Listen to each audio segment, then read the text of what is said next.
I was mid-conversation with the head of international partnerships when my phone buzzed. A text from my boss. "Congratulations, Rachel. We're promoting Lisa instead of you. She's a real team player." No punctuation.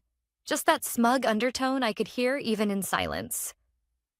I glanced up from the screen and met his eyes across the gala hall.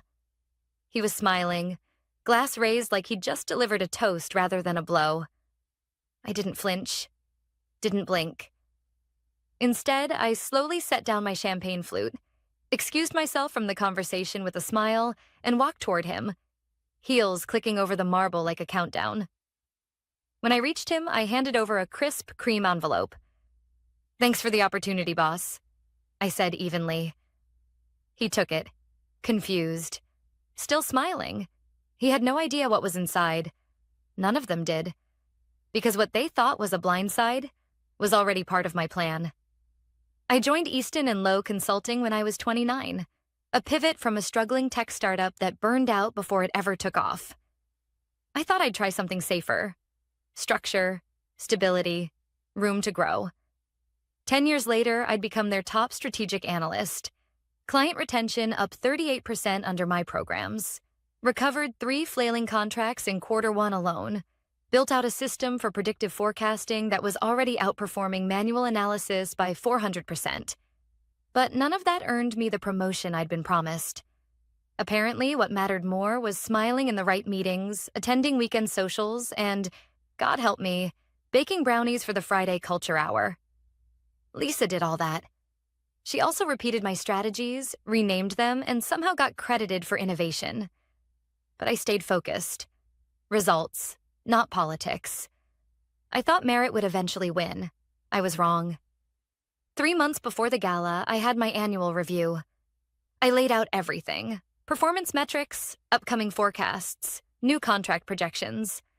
My boss, Greg, barely looked up from his phone.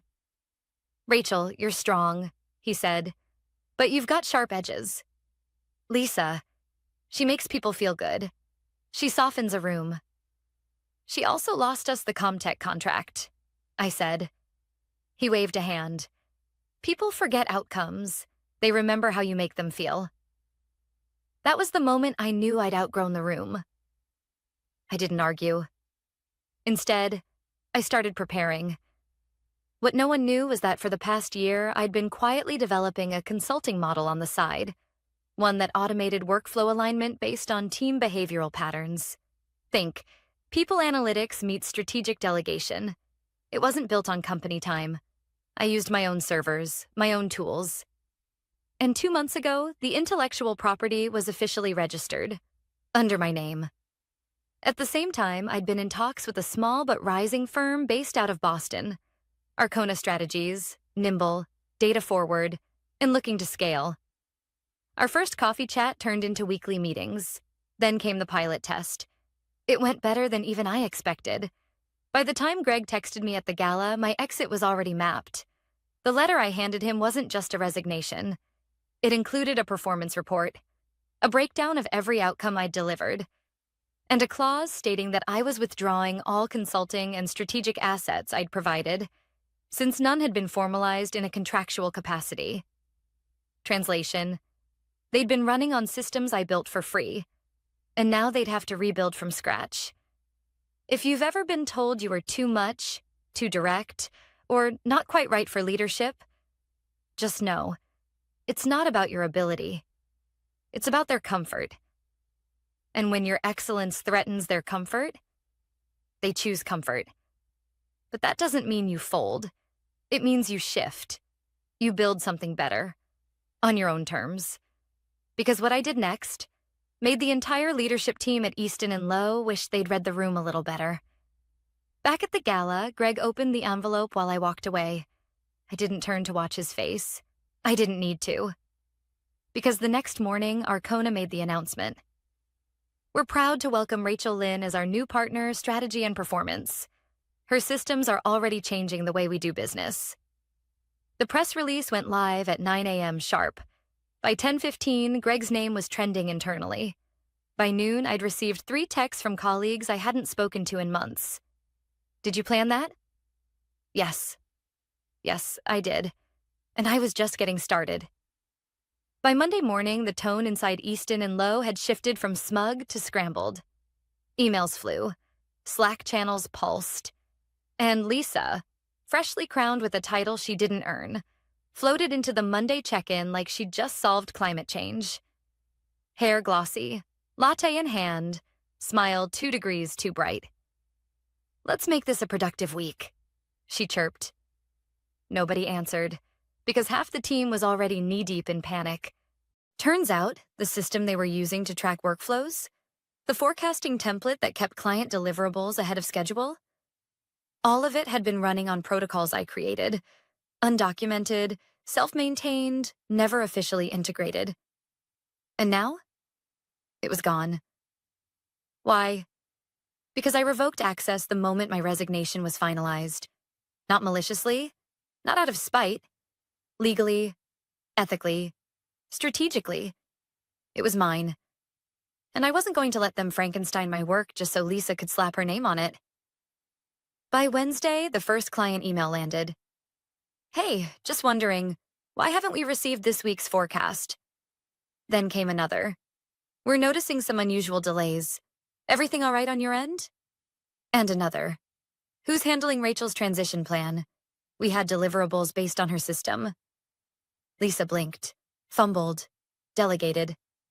"We're just realigning," she said, copying Greg and trying to sound in control. "You'll see improvements soon." But there was no alignment. There was no system. Just a mess of spreadsheets, missed handovers, and junior analysts trying to recreate tools they didn't understand. By Friday, 3 clients had called Greg directly. One escalated. Another suspended their upcoming renewal. The third quietly emailed me. Meanwhile, I was busy. Arcona's office in Boston wasn't some utopia, but the difference was obvious. Respect was baked into the culture. No one asked me to tone it down or soften my approach. They asked for results and trusted me to deliver them. In my second week, I pitched a cross-departmental deployment of my system. By the third, we were in rollout. By the fourth, our COO asked if I'd be willing to lead a licensing negotiation with a Fortune 100 prospect. "You've built something real," she said. "We don't need polish. We need precision." Imagine that. Being valued for what I actually do. Back at Easton and Lowe, Lisa was unraveling. Her big ideas, buzzwords, her leadership, a performance.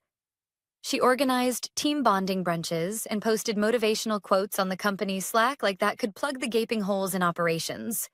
The analysts, my former team, were exhausted, working late, redoing basic tasks because no one had access to the automated triggers I'd built into the system. And Greg?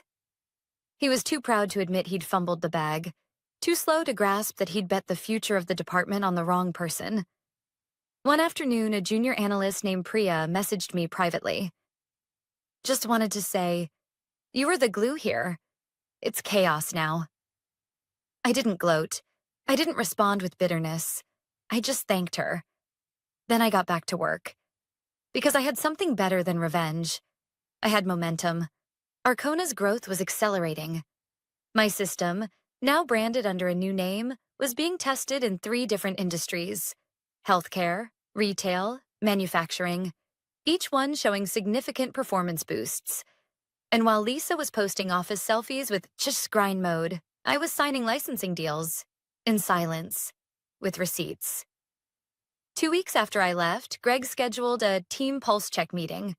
Lisa opened with a shallow pep talk, followed by a slide deck so generic it could have been AI generated. She stumbled over basic KP is, mispronounced a client's name, blamed legacy systems for the dip in performance. One of the senior analysts coughed, loudly. Another muttered under their breath. "Funny, Rachel never blamed the system. She just fixed it." Greg didn't respond, because in that moment, even he knew. You can't fake capability forever.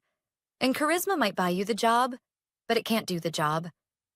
3 days later, Arcona's internal press release hit LinkedIn. Rachel Lynn leads successful deployment of adaptive systems tool across 5 enterprise clients, increasing productivity by 46% in Q1. Greg read it. Lisa read it. Hell, the whole industry read it. Even Priya messaged again. They saw it. You're trending in our department Slack. People are saying they didn't know how much was you. I smiled. Now they do.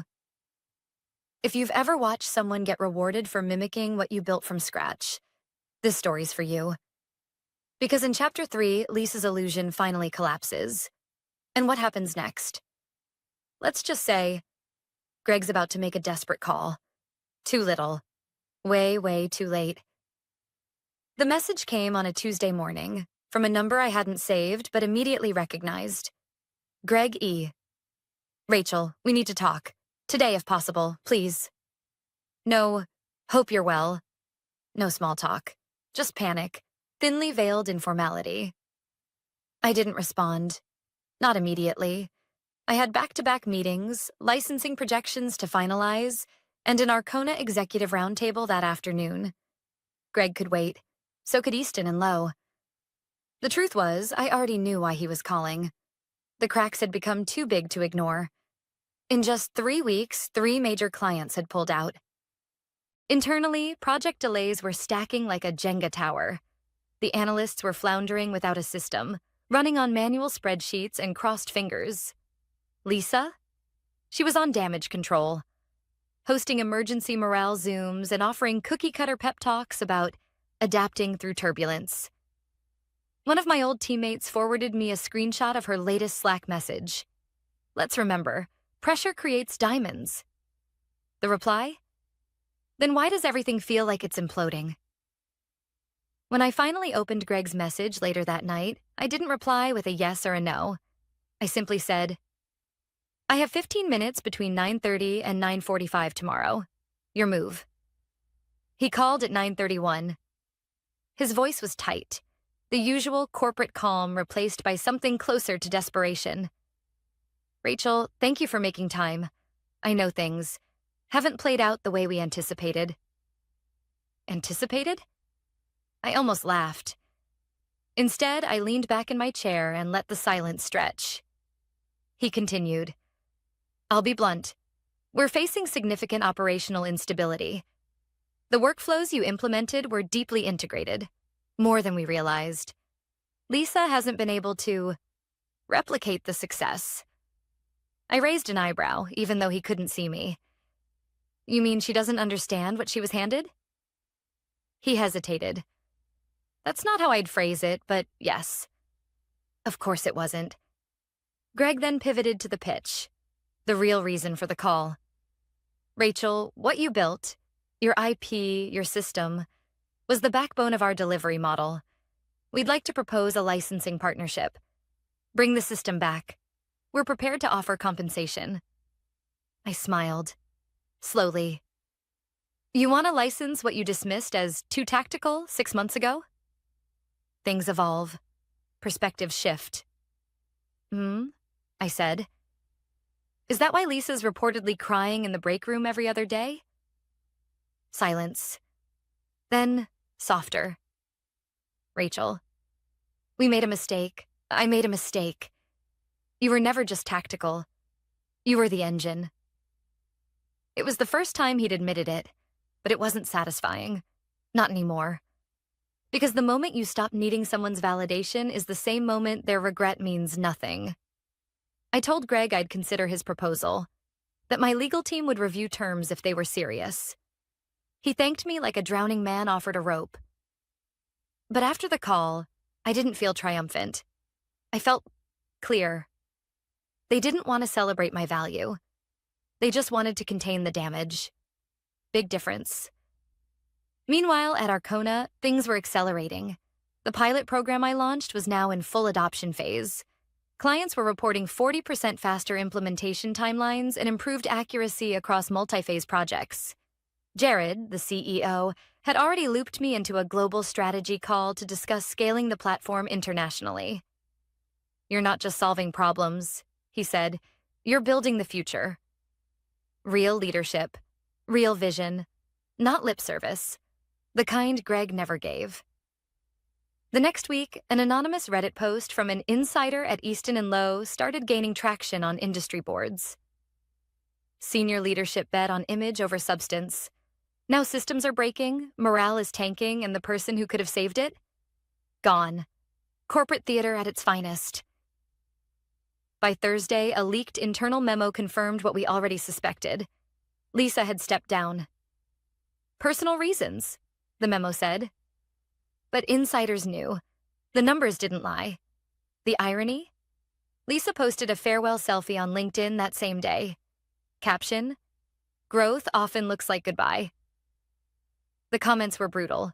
Growth for whom? Did you mean implosion? Hope Rachel's doing well. As for me, I kept building. Arcona's board greenlit our next expansion phase. I was invited to keynote a national strategy summit. And one evening, as I left the office, I passed our wall of framed innovations. They'd added a new plaque. LinOps TM, the system that changed everything. My name etched below. No politics, no approval committee, just results. If you've ever been called too focused or not a culture fit, just know, it's never about your worth. It's about their limits. And if they can't see what you bring to the table, build your own damn table. Because in Chapter 4, Greg tries again, but this time I bring the full picture into view. And when I tell him what it'll really cost to get me back, let's just say, it's not measured in dollars. The follow-up email landed on a Sunday night. Subject line: formal proposal, strategic licensing, plus return discussion. I stared at it for a full 10 seconds before clicking. Greg never did Sunday work unless his hands were on fire, which meant things at Easton and Lowe had gone from unstable to catastrophic. Inside was a clean PDF, their logo in the corner, my name on the first line. Rachel Lynn, former strategic lead, proposed reacquisition of IP, workflow optimization and forecasting system. It was official. They wanted my system back. Not leased, not referenced, owned, integrated, white-labeled. The price they offered? $1.6 million up front, plus a long-term consultancy retainer and a full buyout of LinOps. Generous on the surface.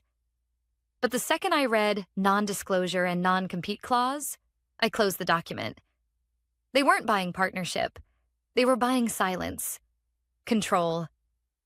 Which meant they still didn't get it. Monday morning, I printed the proposal and brought it into Jared's office. He didn't even blink. "You're not considering it, are you?" he asked, sipping his espresso. "Not in the slightest," I said, setting it down on his desk. He looked it over briefly, smirking. "They still think this is about code." They always did. We both knew what they were really after. The system wasn't just a set of automations. It was logic, structure, insight. It was my brain, mapped. It couldn't be duplicated, and they were finally realizing that. "Want me to have our legal team send a reply?" Jared asked. I shook my head. "Number, this one's personal." I agreed to a meeting. On my terms. Neutral ground. A private business lounge overlooking the Chicago River, far from their sterile conference rooms and cold coffee. Greg showed up 10 minutes early. He looked older, like the past month had aged him in real time. He stood as I entered. "Rachel, thanks for agreeing to meet." "Let's get to it," I said, sitting across from him, unfolding the proposal I'd printed. He launched into a pitch. Familiar phrases dressed in new desperation. "This is an opportunity to heal old wounds, to bring you back into the fold.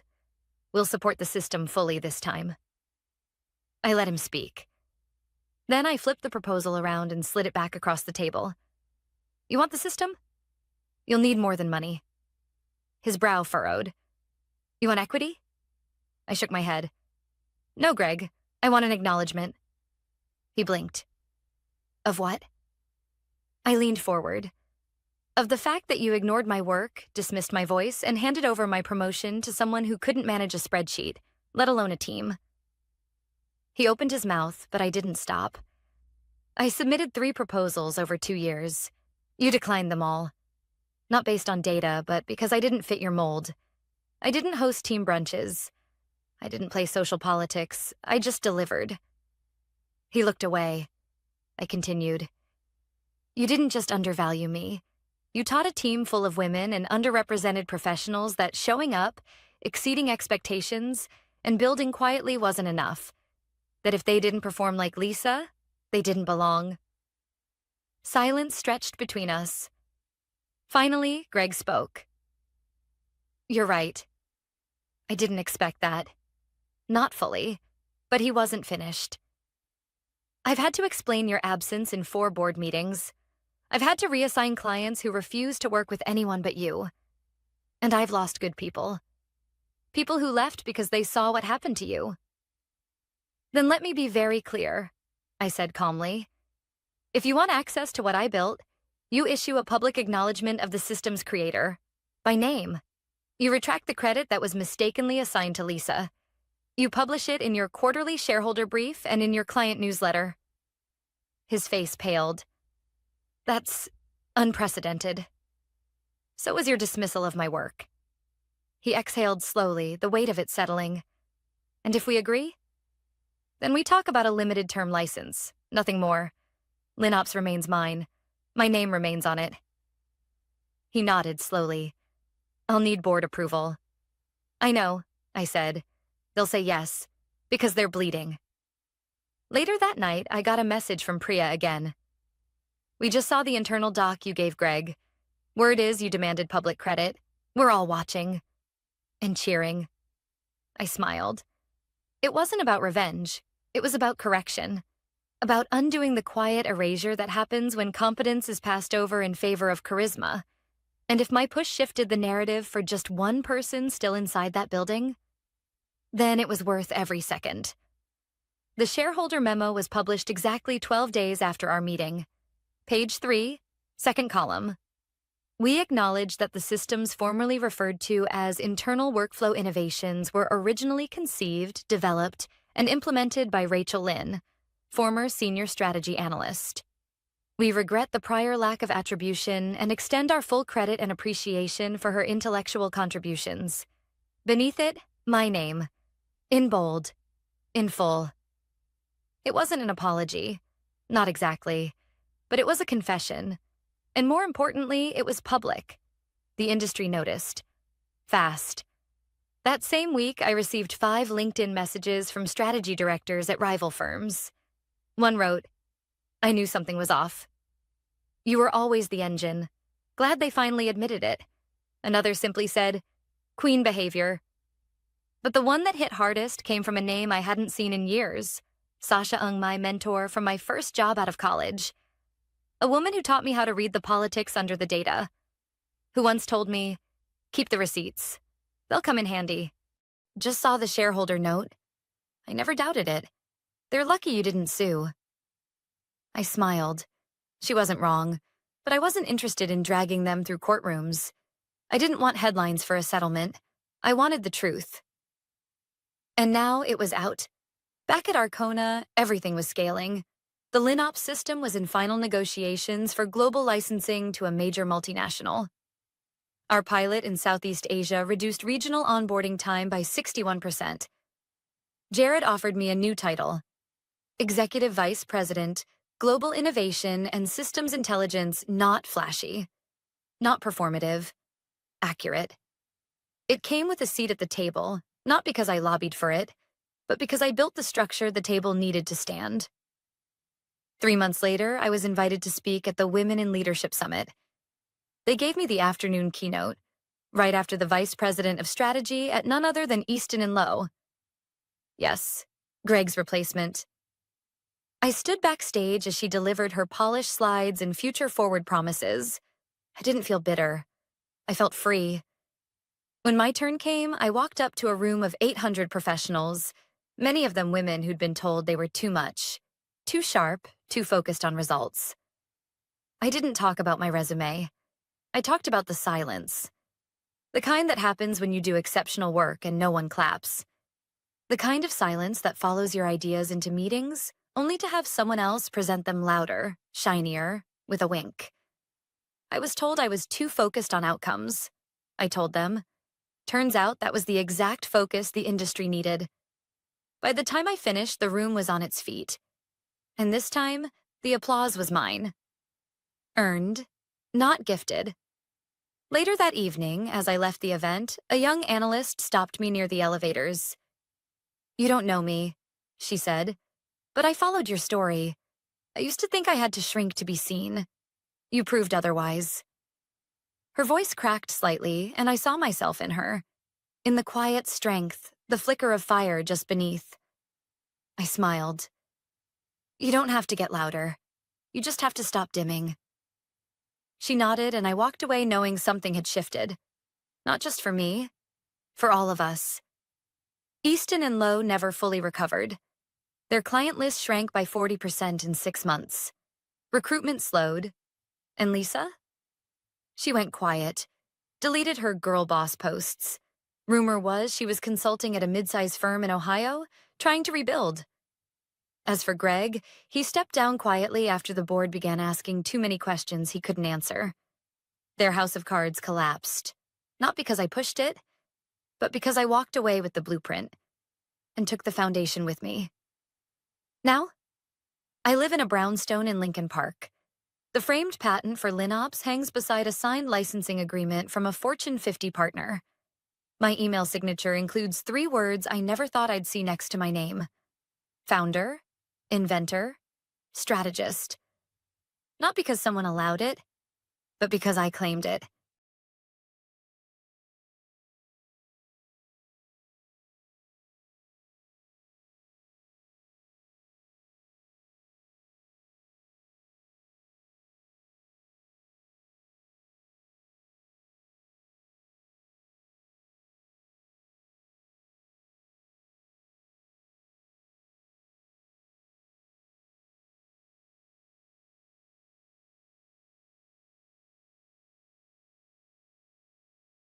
My name is Claire. And on April 18th, I learned exactly how dangerous it can be when a spoiled heir thinks the world owes him obedience. It started like any other Thursday morning. I was in my office by 7 a.m., coffee in one hand, organizing the quarterly reports for our biggest client. The same client who had practically saved the company from bankruptcy last year. That's when the door slammed open. Nathaniel Carter, 19 years old, son of our CEO, heir to a company he had never worked a single honest day for. He marched in, designer suit hanging awkwardly on his lanky frame, eyes blazing with the kind of fury only a spoiled child can muster when someone dares tell them no. "You think you can ignore me?" he barked, slamming his fist on my desk. "When I give an order, you follow it." I stayed seated, calm, professional. "Nathaniel, I don't take orders from interns." His face turned red. "I'm the future CEO. You'll regret this." I raised an eyebrow. "Then I'll deal with you when you're actually the CEO. Until then." I gestured politely toward the door. "Please leave my office." I knew brushing him off like that would come back to bite me. I just didn't expect it to be that same night. Let me take you back a few months before that morning.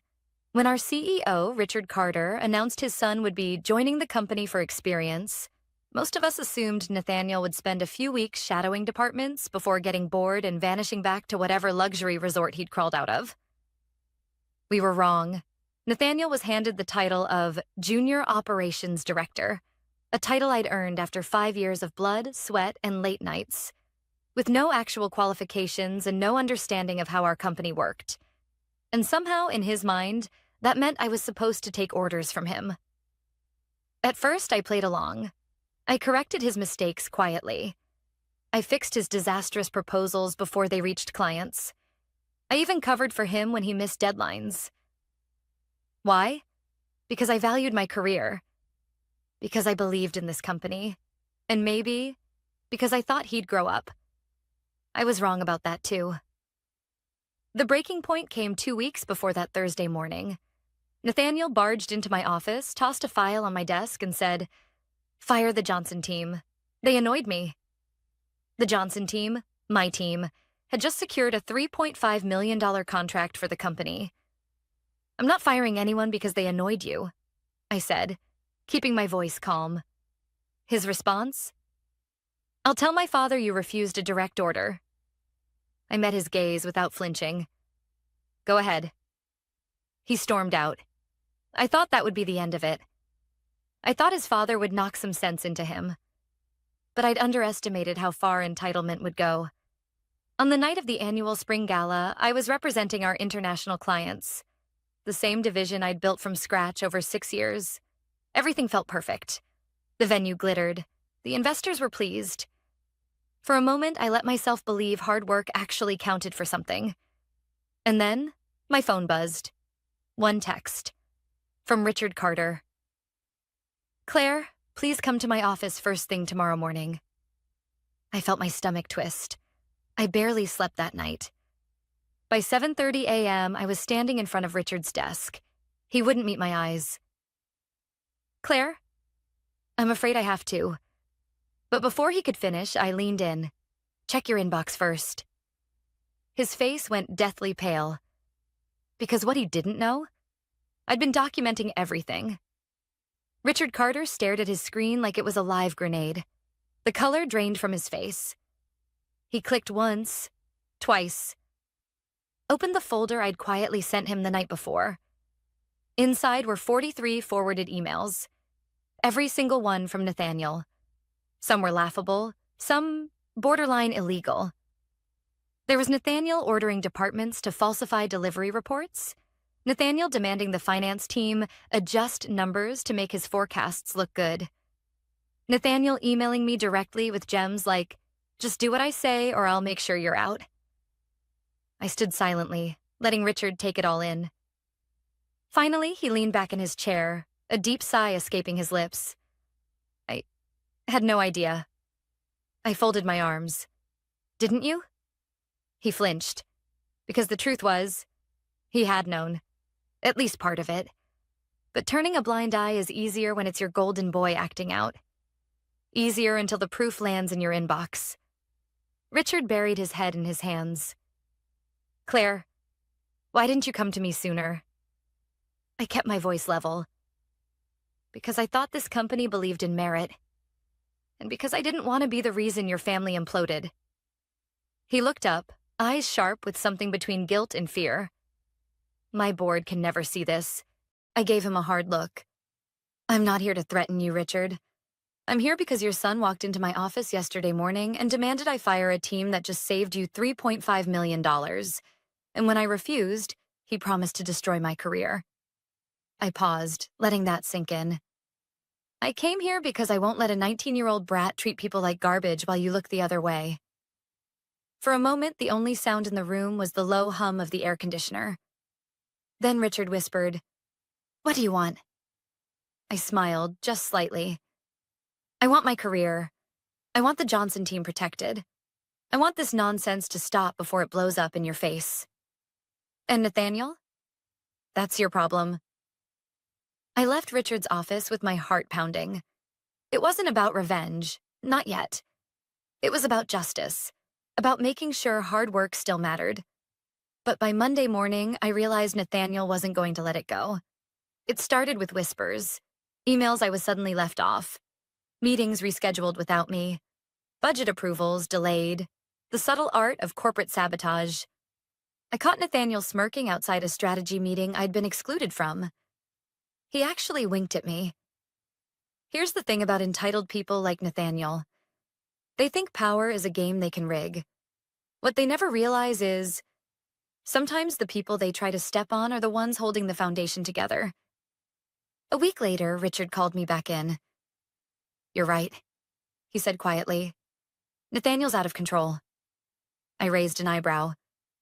Good, so you've spoken with him? Richard looked away.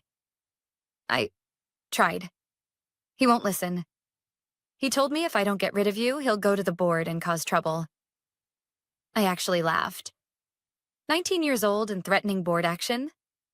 Impressive. Richard didn't laugh. Claire, I'm afraid I have to suspend you. Temporarily, just to calm him down. It's not personal. I stared at him, stone cold. It's never personal, is it? He winced. I'll make it right. I promise, but I already knew. He wasn't going to stand up to his son. He was going to sacrifice me, the person who built his international division, because it was easier. I nodded politely and walked out of his office with my head high. But I wasn't defeated, because Richard had no idea. I'd been preparing for this moment for months. Walking out of Richard Carter's office that morning, I wasn't angry. I wasn't even surprised.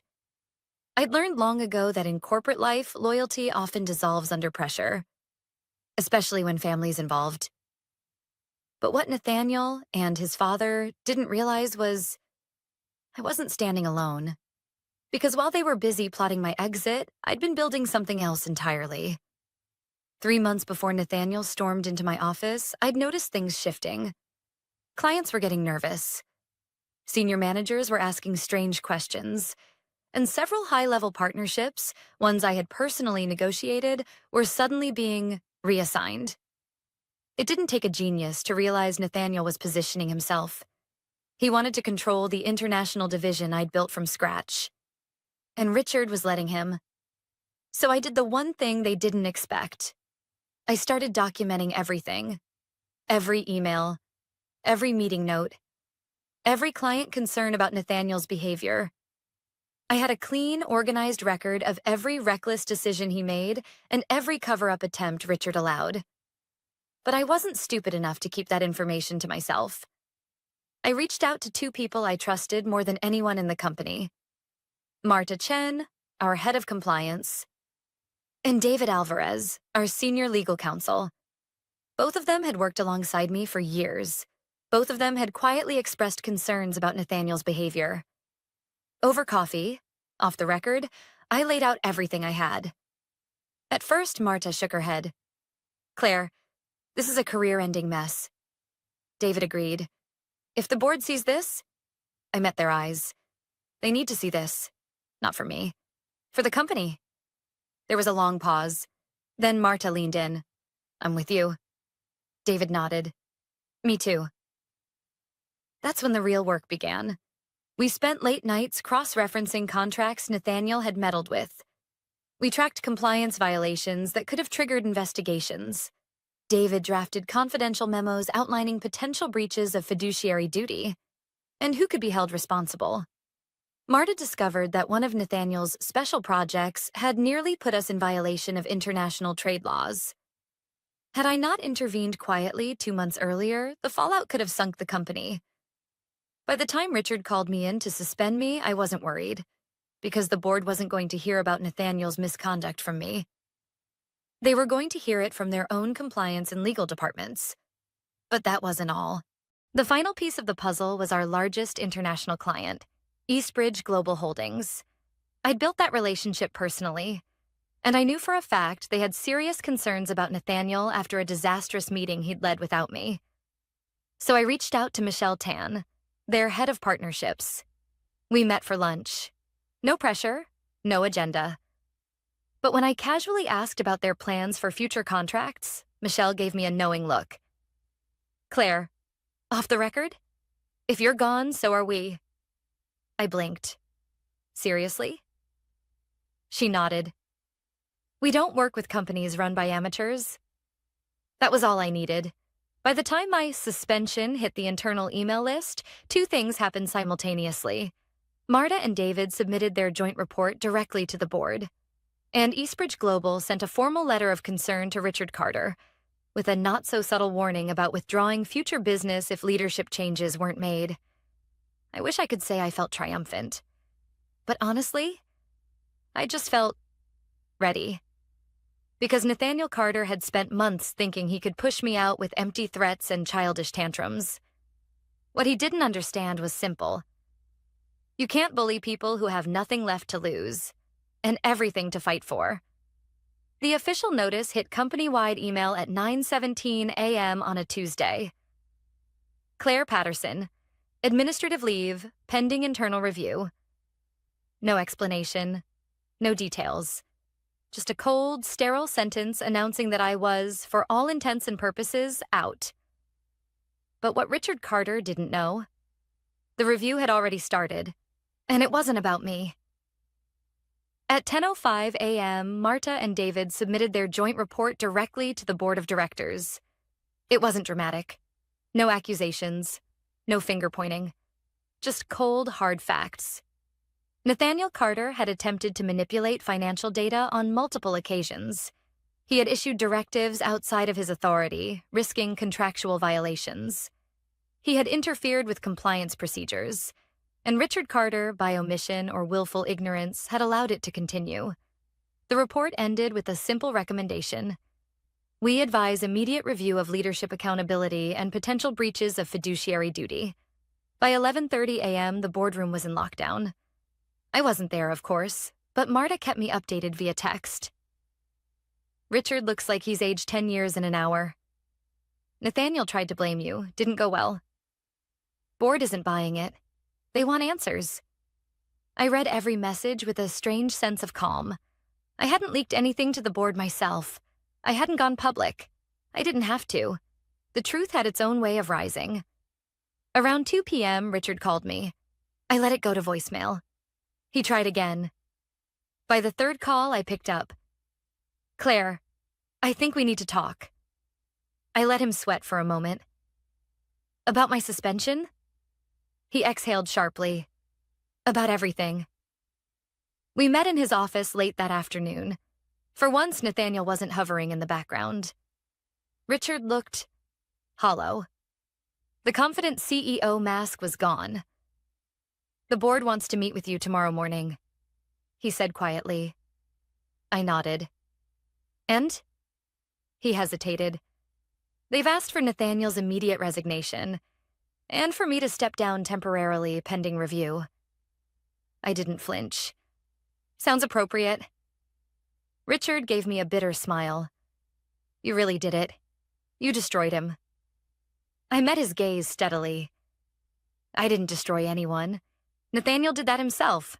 I just refused to cover it up. For a moment, I thought he'd explode. But instead, he slumped forward. You were the best we had, he whispered. I should have backed you. I stayed silent, because in that moment, there was nothing left to say. The next morning, I walked into the boardroom I'd never been invited to before. 12 directors, cold eyes, serious faces. But when I sat down, something shifted. They didn't grill me. They didn't accuse. They asked for my perspective. And I gave it to them. Professionally, calmly, backed with facts. I told them about the deals I'd negotiated, the partnerships I'd protected, the risks I'd mitigated that Nathaniel's recklessness had created. I watched as heads nodded around the table. By the end of that meeting, the chairman leaned forward. Claire, we'd like you to consider stepping into an interim leadership role for the international division while we restructure. I could hardly believe it. I wasn't just reinstated, I was promoted. But even as I shook hands and smiled politely, a part of me stayed guarded. Because promotions come and go. Titles shift. Power is temporary. But respect? That's earned. And it's the one thing Nathaniel Carter would never get back. 2 weeks after that board meeting, Nathaniel Carter was gone. No farewell email. No announcement. Just gone.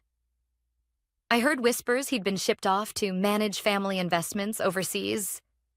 In other words, they banished him quietly to avoid scandal. And Richard Carter? He stepped down voluntarily, citing personal reasons. The company's internal memo thanked him for his service and highlighted his commitment to future transition efforts. Corporate speak for, we won't fire you publicly if you disappear quietly.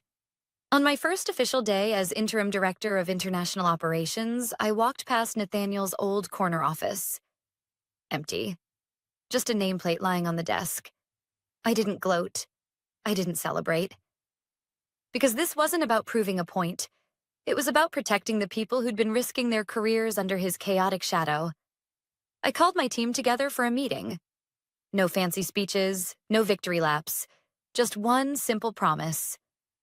I don't care about titles or last names. I care about work, integrity, and respect. That's how we move forward. Together. And for the first time in weeks, I saw real relief on their faces. A month later, Eastbridge Global renewed their contract. Not because we begged them, but because Michelle Tan called me personally and said, "We want to work with leaders who know what they're doing." That's you. Other clients followed. Deals started closing again. Stability returned. The company didn't just recover, it started thriving. Then came the final twist. The board invited me for a private dinner. I wasn't sure what to expect. But sitting there, across from people who once viewed me as just another department head, I realized something had changed. They weren't looking at me as a placeholder anymore. They were looking at me as a leader. The chairman spoke first. "Claire, we'd like to offer you the permanent role of Vice President of International Operations, effective immediately." I paused, letting that sink in. "I have conditions," I said quietly. He smiled. "Let's hear them." And I laid them out.